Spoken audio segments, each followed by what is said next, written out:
কেন হবে না? লোহাকে যখন আগুনের উপর রাখবেন তখন লোহা বদলায় না?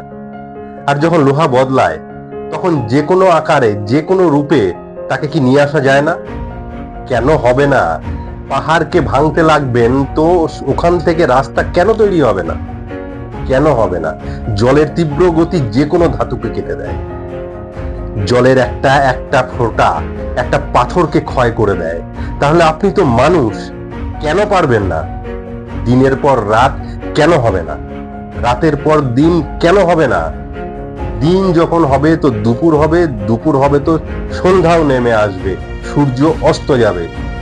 কোনো জিনিসই পার্মানেন্ট নয়। সুখ দুঃখ খুশি কেউই সব সময়ের জন্য থাকে না। যদি আর কারোর স্বপ্ন পূরণ হয়ে থাকে তাহলে আপনার কেন হবে না? ঈশ্বরের সৃষ্টি প্রকৃতির নিয়ম কি কোনোভাবে আলাদা হয়? আপনার জন্য কি প্রকৃতি কোনো আলাদা নিয়ম তৈরি করেছে?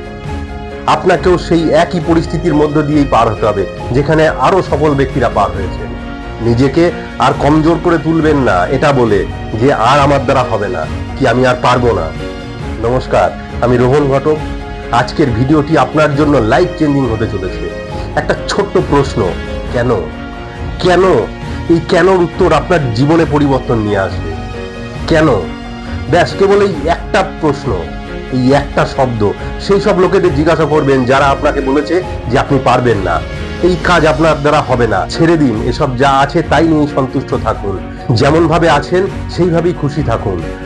তাদের মুখে এই প্রশ্ন ছুড়ে মারুন যে কেন? কেন আমি করতে পারবো না? কেন আমি এগোতে পারবো না? কেন? কেন আমি যা আছি সেটা নিয়ে সন্তুষ্ট থাকবো? কেন আমি এই নিয়ে খুশি থাকবো? তার মানে আপনি চান না যে আমি এগিয়ে চলি, কোনো কিছু অ্যাচিভ করি আর তাতে সফল হই। যদি চাইতেন তাহলে আমাকে উৎসাহ দিতেন, আমার মধ্যে বিশ্বাস বাড়ানোর চেষ্টা করতেন। কিন্তু আপনি কি করলেন? 90% লোক যা করে, যারা নিজেরা তো কিছু করেই না, অন্যকেও আগে বাড়তে দেয় না। কিন্তু আমি আলাদা, আমি সবকিছু করে দেখাবো, শুধু আপনাকে নয় সারা দুনিয়াকে সবকিছু করে দেখাবো। শুধু আমার এই কেনর উত্তর আপনাকে দিতে হবে, কারণ দেখাতে হবে যে কেন আমি করতে পারবো না। আমার কি যোগ্যতা নেই? আমার মধ্যে কি সেই পাওয়ার নেই? আমার মধ্যে কি সেই ক্ষমতা নেই? আর যদি এই উত্তর তার কাছে না থাকে তাহলে আর সময় নষ্ট করবেন না তার সাথে। যখন আমরা বড় কোনো প্রাসাদ দেখি, কোনো সুন্দর বাংলো বাড়ি দেখি, কোনো দামি কোনো গাড়ি দেখি, তখন আমাদের মনের মধ্যে আশা জাগে, যদি এরকম আমাদের একটা গাড়ি হতো, এরকম বড় একটা বাড়ি হতো, যদি এরকম বড় আমারও একটা ব্যবসা হতো। কিন্তু কোথায় আমরা হেরে যাই জানেন? কিন্তু যেটা পাবার আশা আমাদের মনের মধ্যে জাগ্রত হলো, সেই আশাকে তখনই আমরা মেরে ফেলি কয়েক মিনিটের মধ্যেই। তখনই আমরা ভেবে নিই যে এসব আমাদের দ্বারা কখনোই হবে না। সম্ভব নাকি এত বড় একটা বাড়ি করব, এত দামি একটা গাড়ি কিনবো? বন্ধুরা, এই পারবো না আমাদের কোনোদিনই হবে না, এই চিন্তা করার পরিবর্তে যদি একবার মনের মধ্যে এই একটি প্রশ্নকে নিয়ে আসতেন যে কেন পারবো না আমি? কেন? কেন আমার এরকম বাড়ি গাড়ি হবে না? কেন আমার এরকম বড় ব্যবসা হবে না? কেন? কেন আমিও পারবো না যেটা অন্যজন পেরেছে? কেন? সে কি অন্য কোনো গ্রহ থেকে আসা কোনো অতিমানব যে সে করতে পেরেছে আর আমি পারবো না? সেটা পারতে গেলে কি কি করতে হবে সেটা ভাবুন। সেটা অ্যাচিভ করতে গেলে কি যোগ্যতা আপনাকে অর্জন করতে হবে সেটা ভাবুন। আর তার জন্য নিজেকে কিভাবে তৈরি করতে হবে সেইভাবে তৈরি করুন, আপনিও পারবেন।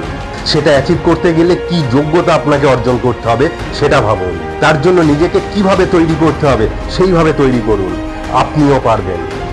প্রচন্ড টাফ সিচুয়েশনের মধ্যে দিয়ে যাচ্ছেন, আর্থিক দিক থেকে বিপর্যস্ত হয়ে পড়েছেন, কোনো সম্পর্ক নষ্ট হয়ে গেছে বলে আপনি ভেঙে পড়েছেন, শারীরিক অসুস্থতার জন্য আপনার জীবন কি শেষ? আবার নিজের কাছে নিজেকে প্রশ্ন করুন, কেন আমি এই কঠিন সময় থেকে বেরোতে পারবো না? আমি কি একমাত্র প্রথম কোনো ব্যক্তি যে এরকম অবস্থার মধ্যে পড়ে আছি? লক্ষ লক্ষ বছর ধরে এরকম পরিস্থিতিতে কেউ পড়েনি। তারা যদি এই পরিস্থিতি থেকে বেরিয়ে আসতে পারে তাহলে আমিও পারবো। নিজেকে জিজ্ঞাসা করুন, কেন? কেন আমার আর্থিক অবস্থা এরকম হলো? কেন? কি কারণ? কি করা আমার উচিত ছিল? কি করলে আমার এই সমস্যার সমাধান হবে সেটা ভাবুন। আপনার আগে কি কেউ কোনোদিন কোনো অর্থ কষ্টে কাটায়নি? তারা যদি তারপরেও সফল হতে পেরেছে তো আপনিও পারবেন। একটা কথা মনে রাখবেন, আপনি অর্থ কষ্টে ভুগছেন মানে এই নয় কি আপনি গরিব হয়ে গেছেন, এই মুহূর্তে আপনার কাছে পয়সা নেই। আপনি গরিব নন, আপনার ক্যাপাসিটি দিয়ে এই পরিস্থিতি থেকে বেরিয়ে আসতে আপনি সক্ষম, আপনি পারবেন। সফলতা এমনি এমনি আসে না, সফলতা সংঘর্ষ চায়। কখনো হিম্মত হারাবেন না, বারবার পড়বেন আবার উঠবেন, আবারও পড়বেন আবারও উঠবেন। আর কেন পড়ে যাচ্ছেন সেই উত্তর খুঁজে বের করবেন। বারবার পড়ে যাওয়া মানে হেরে যাওয়া নয়, বারবার নতুন কিছু শেখা। যখন আপনার কাছে হোয়াই ক্লিয়ার হয়ে যাবে তখন আপনি সবকিছু করতে পারবেন। আপনি জীবনে ততটাই বড় হতে পারবেন যতটা আপনি ভাবতে পারবেন। যখন কোনো কাজ করবেন তখন নিজেকে প্রশ্ন করবেন, এই কাজ আমি কেন করব, কি পাবো এই কাজ করে, এই কাজ করতে গেলে আমাকে কি কি করতে হবে, এই কাজে আমাকে কে কে সাহায্য করতে পারে, কি কি বাধা আসতে পারে, সেই বাধাকে কিভাবে পার করব, দিয়ে লক্ষ্যের দিকে এগিয়ে যাব, সেটা ঠিক করে নেবেন প্রথমে। যখনই মনের মধ্যে কোনো নেগেটিভ চিন্তা আসবে না, প্রথমেই নিজেকে জিজ্ঞাসা করবেন যে কেন এই চিন্তা আপনার মধ্যে আসছে, কেন, অতীতের কোনো ঘটনা থেকে না অন্য কারোর লাইফের ঘটনা থেকে। তাহলে আবার নিজেকে প্রশ্ন করুন, কেন আপনার অতীতে সেই ঘটনা ঘটেছিল, কেন আর কারোর লাইফে নেগেটিভ ঘটনা ঘটেছে। ভিডিওটি শেষ করার আগে এইটুকুই বলবো যে এই বিশ্ব ব্রহ্মাণ্ডের সমস্ত শক্তি আপনার মধ্যে আছে, আপনি সবকিছুই করতে পারেন। কোনো কিছুর জন্য পিছনে হটবেন না, ধীরে ধীরে স্টেপ ফেলুন, এগিয়ে চলুন। কখনো কখনো দুপা পিছিয়ে আসতে হতে পারে, তার মানে এই নয় আপনি হেরে গেলেন। লাইফে বড় কোনো জাম্প মারতে গেলে কখনো দুপা পিছিয়ে আসতে হয় জাম্প মারার জন্য। বাঘ যখন শিকার ধরার জন্য টার্গেট করে নেয়, দেখবেন সে দুপা পিছিয়ে আসে বড় করে লাফ মারার জন্য। আপনি প্রথম কোনো ব্যক্তি নন যার লাইফে কঠিন সময় এসেছে, আপনিও পারবেন। প্রকৃতির নিয়মে সবকিছুই পরিবর্তনশীল, আপনার লাইফও।